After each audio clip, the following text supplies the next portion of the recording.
Good morning दोस्तों। Start करते हैं आज की क्लास को। CET, REET, SSC, PSI, group D भविष्य में होने वाली एग्जाम के लिए रामबाण 1857 की क्रांति छपने वाले प्रश्न। इस क्लास के माध्यम से 1857 की क्रांति में जो जितने महत्वपूर्ण क्वेश्चन हैं उनके बारे में बात करेंगे और आपको सिर्फ मुझे 10 मिनट देनी है। आपको मुझे 10 मिनट सुनना है और इस क्लास को एंड तक जरूर देखना है। यह क्लास आपके लिए रामबाण साबित होने वाली है। तो चलिए करते हैं शुरुआत।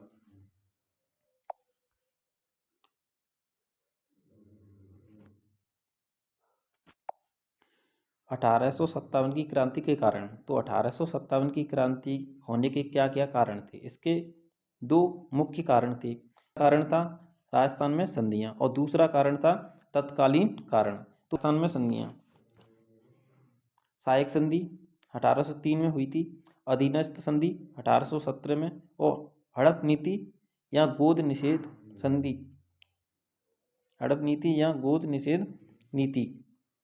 तो सहायक संधि 1803 में हुई थी, जिसे आक्रामक और रक्षात्मक संधि भी कहते थे। सहायक संधि का अर्थ क्या होता था? सहायक संधि का अर्थ होता था कि देशी राज्यों की आंतरिक सुरक्षा व विदेश नीति का उत्तरदायित्व अंग्रेजों पर था, जिसका खर्च संबंधित राज्य को उठाना पड़ता था। तो सहायक संधि के जन्मदाता कौन है? सहायक संधि के जन्मदाता हैं लॉर्ड वेलेस्ली। प्रथम सहायक संधि किस रियासत ने की थी? तो प्रत्यक्ष सहायक संधि भरतपुर रियासत ने की थी। कब की थी? 29 सितंबर 1803 को। उस समय शासक कौन थे? भरतपुर रियासत के शासक कौन थे? तो भरतपुर रियासत के शासक थे रणजीत सिंह। और विस्तृत और व्यापक संधि अलवर रियासत ने की थी। कब की थी? 14 नवंबर 1803। उस समय वहाँ के शासक कौन थे? उस समय अलवर रियासत के शासक थे बख्तावर सिंह। अधीनस्थ संधि 1817 की है। इसके जन्मदाता कौन है? इसके जन्मदाता हैं लॉर्ड हेस्टिंग। तो अधीनस्थ संधि, तो प्रथम अधीनस्थ संधि किस रियासत के द्वारा की गई थी? प्रथम अधीनस्थ संधि की गई थी करौली रियासत के द्वारा। कब की गई थी? 15 नवंबर 1817 को की गई थी। उस समय करौली रियासत के शासक कौन थे? तो करौली रियासत के शासक थे अरवच पाल सिंह।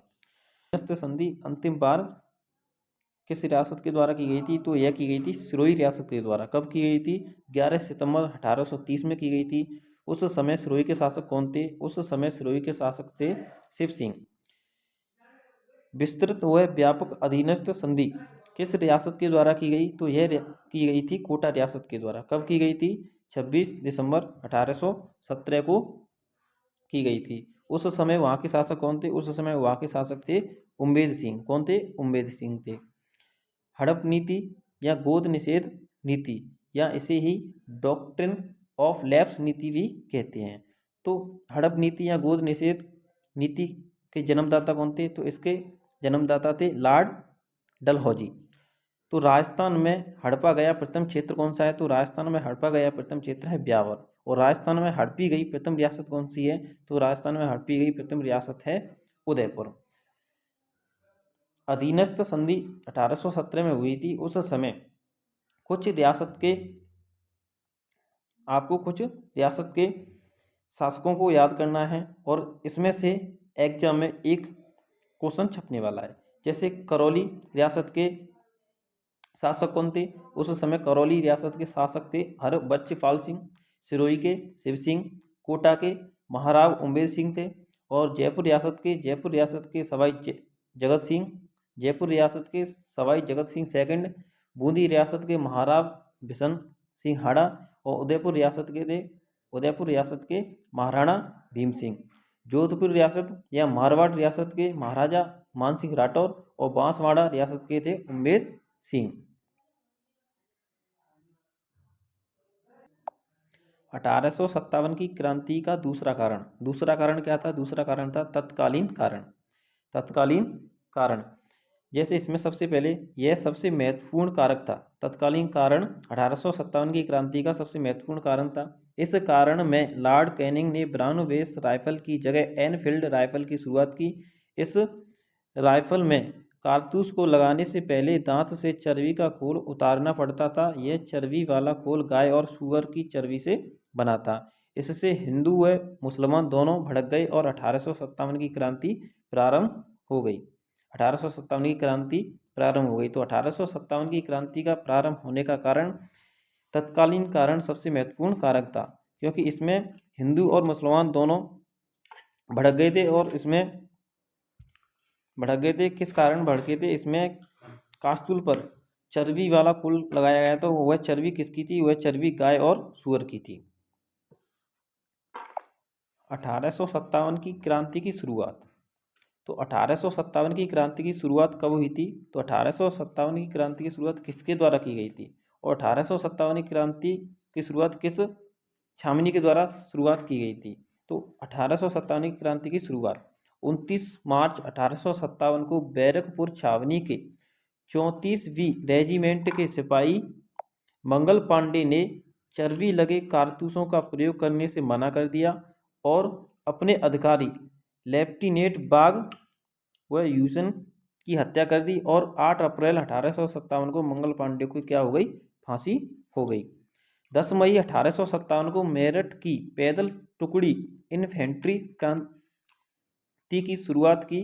उस समय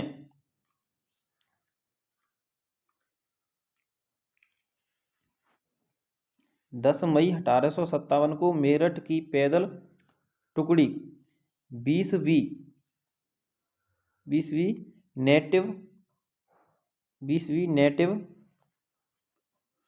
इन्फेंट्री ने क्रांति की शुरुआत की।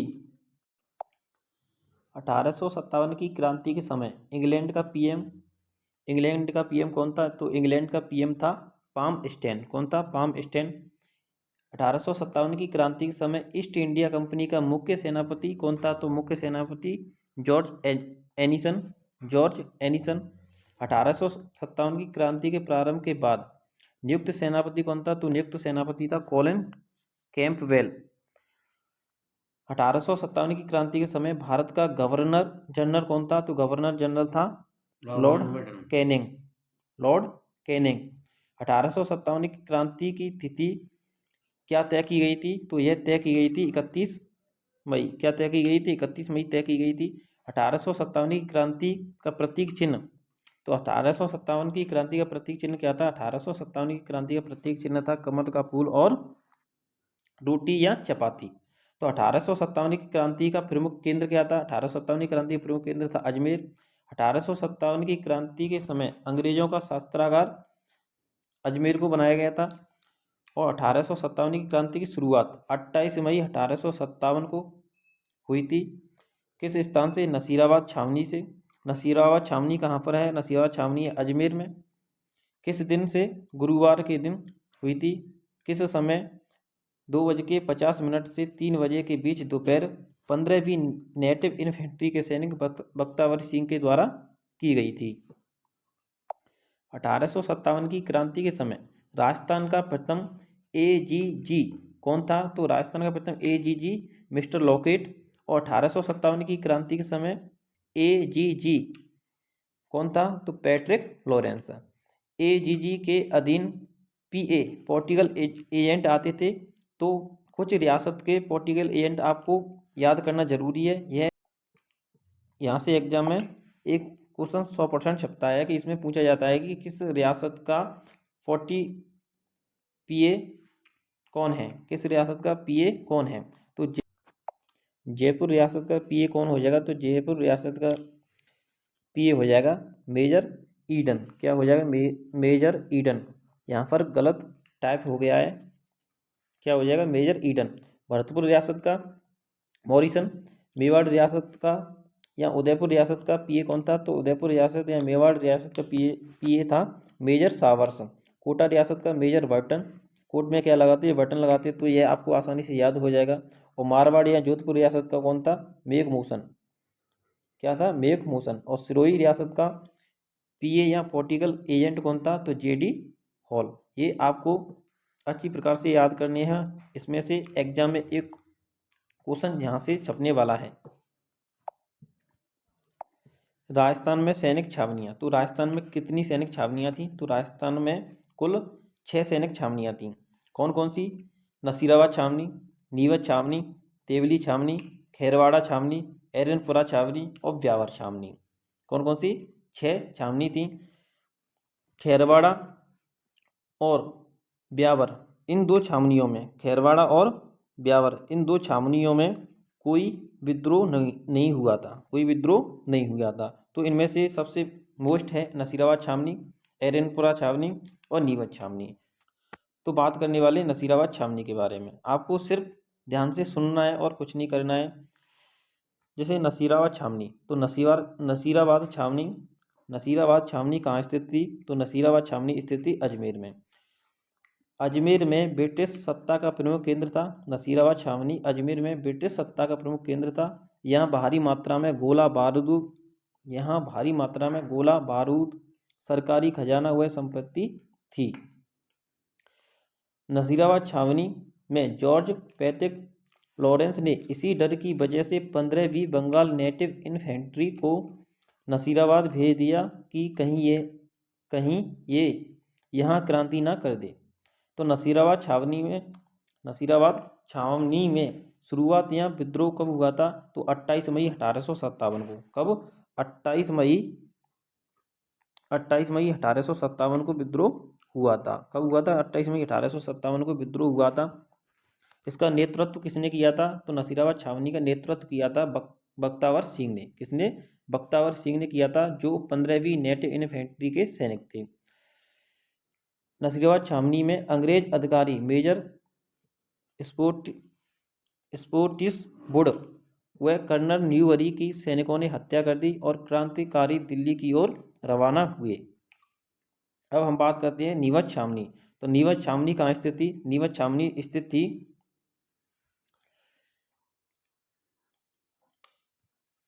नीमच छावनी कहाँ स्थित है? तो नीमच छावनी वर्तमान में मध्य प्रदेश एमपी में स्थित है और 1857 की क्रांति के समय मेवाड़ के अधीन थी। तो नीमच छावनी में कर्नल एबॉट सैनिकों को शपथ दिलाते हैं कि हमारा साथ देना। तब मोहम्मद अली बेग बोलते हैं, क्या तुमने अपनी शपथ का पालन किया था? क्या अंग्रेजों ने अवध को कुशासन का आरोप लगाकर नहीं हड़पा? तो नीमच छावनी में विद्रोह कब हुआ था? नीमच छावनी में विद्रोह हुआ था 3 जून 1857 को। कब हुआ था? 3 जून 1857 को। और नीमच छावनी का नेतृत्व किसने किया? तो नीमच छावनी का नेतृत्व किया था मोहम्मद अली बेग व हीरा सिंह के नेतृत्व में। आपको कैसे याद रखना है कि नीमच छावनी का नेतृत्व किसने किया था? बस आपको यह याद रखना है कि बैग में हीरा है। क्या है? बैग में हीरा है। तो इसका अर्थ हो गया कि मोहम्मद अली बेग और हीरा सिंह।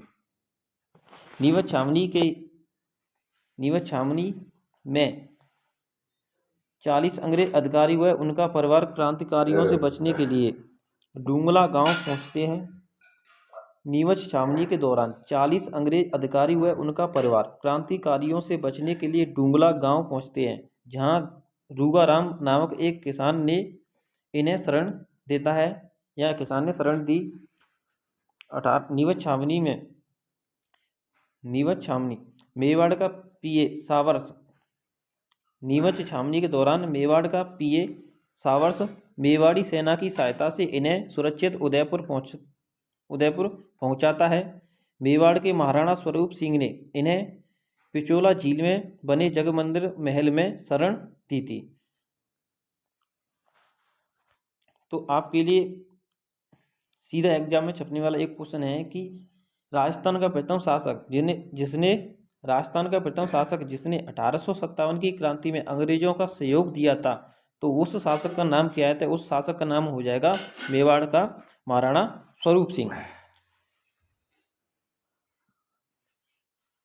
देवली छावनी, तो देवली छावनी कहाँ स्थित है? तो देवली छावनी स्थित है टोंक में। और देवली छावनी में विद्रोह कब हुआ था? तो देवली छावनी में विद्रोह हुआ था 10 जून 1857 को। इसमें बस इतना ही याद रखना है। आपको याद रखना है नसीराबाद छावनी और नीमच छावनी। अब हम बात करते हैं खैरवाड़ा छावनी। तो इसमें कोई विद्रोह नहीं हुआ था। यह खैरवाड़ा छावनी कहाँ स्थित है? यह खैरवाड़ा छावनी स्थित है उदयपुर में। इस छावनी में कोई क्रांति नहीं हुई थी। अब हम बात करते हैं एरनपुरा छावनी। तो एरनपुरा छावनी कहाँ स्थित है? तो यह छावनी स्थित है पाली में। कहाँ स्थित है? यह छावनी स्थित है पाली में। ब्यावर छावनी, तो ब्यावर छावनी कहाँ स्थित है? तो ब्यावर छावनी स्थित है कोटा। यहाँ पर कोई क्रांति नहीं हुई थी, यहाँ पर कोई क्रांति नहीं हुई थी। इन छावनियों के अलावा कुछ स्थानों पर विद्रोह हुआ था जहाँ पर कोई छावनी नहीं थी। जैसे कोटा में विद्रोह हुआ था, तो कोटा में विद्रोह कब हुआ था? तो कोटा में विद्रोह हुआ था 15 अक्टूबर को, 15 अक्टूबर 1857 को, 15 अक्टूबर 1857 को कोटा में विद्रोह हुआ था। कोटा में कोई सैनिक छावनी नहीं थी। राजस्थान में सुनियोजित व सुनियंत्रित तरीके से कोटा में विद्रोह हुआ था। कोटा में विद्रोह राजकीय सेना तथा आम जनता ने किया था। और कोटा में विद्रोह हुआ था उस समय, कोटा में उस विद्रोह का नेतृत्व किसने किया था? उस समय उसका नेतृत्व किया था मेहराब खां व लाला जय दयाल। लाला जय दयाल कौन थे? लाला जय दयाल वकील थे कामा भरतपुर में। कोटा के पीए कौन थे? तो कोटा के पीए पॉलिटिकल एजेंट थे बर्टन। तो कोटा के पीए बर्टन का सर काटकर पूरे कोटा शहर में घुमाया जाता है। कोटा के महाराव राम सिंह को नज़रबंद कर दिया जाता है और बाद में करौली के महारावल मदनपाल ने अंग्रेजों का साथ दिया और राम सिंह को छुड़ाया भाई। अब हम बात करते हैं धौलपुर में विद्रोह। तो धौलपुर में विद्रोह कब हुआ था? तो धौलपुर में विद्रोह हुआ था 27 अक्टूबर। कब हुआ था? 27 अक्टूबर 1857 को हुआ था। धौलपुर विद्रोह का नेतृत्व किसने किया था? तो धौलपुर विद्रोह का नेतृत्व किया था गुर्जर देवा ने। किसने? गुर्जर देवा ने किया था। धौलपुर एकमात्र ऐसी रियासत थी जहां क्रांतिकारी बाहर से आए और बाहर की सेना ने ही आकर विद्रोह दबाया। तो बाहर कहाँ से धौलपुर में क्रांतिकारी कहाँ से आए थे? तो धौलपुर में क्रांतिकारी आए थे ग्वालियर मध्य प्रदेश से। और कहाँ की सेना ने इस विद्रोह को दबाया था? तो पटियाला पंजाब की सेना ने इस विद्रोह को दबाया था। अब हम बात करते हैं भरतपुर में विद्रोह। तो भरतपुर में विद्रोह कब हुआ था? तो भरतपुर में विद्रोह हुआ था 31 मई 1857 को हुआ था। भरतपुर में विद्रोह हुआ था, उस समय उसका नेतृत्व किसने किया था? उसका नेतृत्व किया था गुर्जर मेवो ने। किसने? गुर्जर मेवो ने। आपको एक बात याद रखनी है कि बीकानेर के महाराजा सरदार सिंह एकमात्र ऐसे शासक थे जिन्होंने राजस्थान से बाहर जाकर बाडलू पंजाब में अंग्रेजों की सहायता की थी। ब्रिटिश सरकार ने इसलिए इन्हें टिब्बी परगने हनुमानगढ़ के 41 किले दिए थे। अब हम बात करने वाले हैं 1857 की क्रांति के समय कुछ महत्वपूर्ण क्रांतिकारी, जिसमें से फर्स्ट है अमरचंद भाटिया। इन्होंने अपनी संपूर्ण धनराशि रानी लक्ष्मीबाई व तात्या टोपे को आर्थिक सहायता के रूप में दी। 1857 की क्रांति के समय 1857 की क्रांति का भामाशाह या दूसरा भामाशाह किसे कहा जाता है? तो इन्हें कहा जाता है अमरचंद भाटिया जी को कहा जाता है। 22 जून 1857 अमरचंद भाटिया को 22 जून 1857 को फांसी दे दी जाती है। अमरचंद भाटिया को ही राजस्थान का मंगल पांडे भी कहा जाता है। अमरचंद भाटिया को ही राजस्थान का मंगल पांडे कहा जाता है। अब हम बात करने वाले हैं सेकंड क्रांतिकारी के बारे में, ढूंगजी व जवार जी। शेखावाटी में सर्वप्रथम क्रांति का नेतृत्व ढूंगजी व उनके भतीजे जवार जी के द्वारा किया गया था। किस के द्वारा? ढूंगजी व उनके भतीजे जवार जी के द्वारा किया गया था। ढूंगजी व जवार जी को शेखावाटी में लोक देवता के रूप में पूजा जाता है। किसके रूप में? लोक देवता के रूप में पूजा जाता है। ढूंगजी व जवार जी अंग्रेजों को छापामार युद्ध पद्धति से परेशान करते थे।